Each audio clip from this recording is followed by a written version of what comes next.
Once upon a midnight jury, while I pondered, weak and weary, over many a quaint and curious volume of forgotten lore, while I nodded, nearly napping, suddenly there came a tapping, as of someone gently rapping at my chamber door. "'Tis some visitor," I muttered, tapping at my chamber door. "Only this, and nothing more." Distinctly I remember, it was in the bleak December, and each separate dying ember wrought its ghost upon the floor. Eagerly I wished the morrow, vainly I had sought to borrow from my books the crease of sorrow for the lost Lenore, for the rare and radiant maiden, whom the angels name Lenore, nameless here forevermore. Presently my soul grew stronger, hesitating then no longer.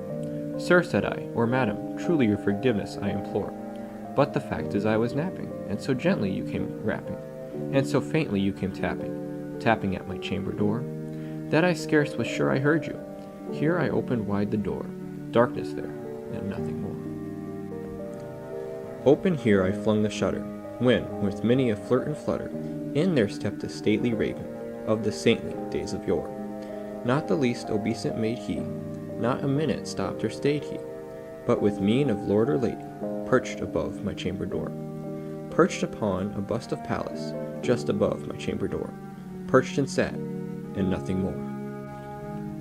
Then this ebony bird beguiling my sad fancy into smiling, by the grave and stern decorum of the countenance it wore.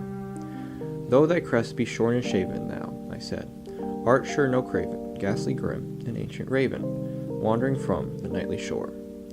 Tell me what thy lordly name is on thy night's Plutonian shore." Quoth the raven, "Nevermore."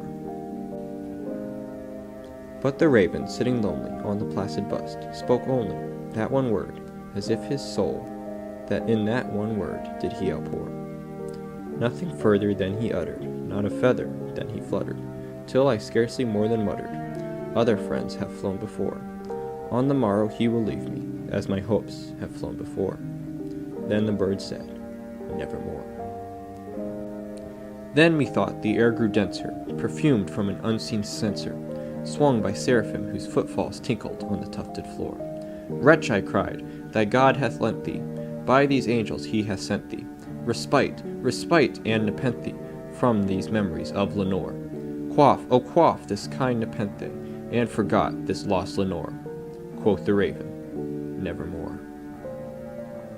"Prophet," said I, "thing of evil, prophet still, if bird or devil, whether tempter set or whether tempest toss thee here ashore, desolate yet all undaunted, on this desert land enchanted, on this home by horror haunted, tell me truly, I implore, is there balm in Gilead? Tell me, I implore." Quoth the raven, "Nevermore."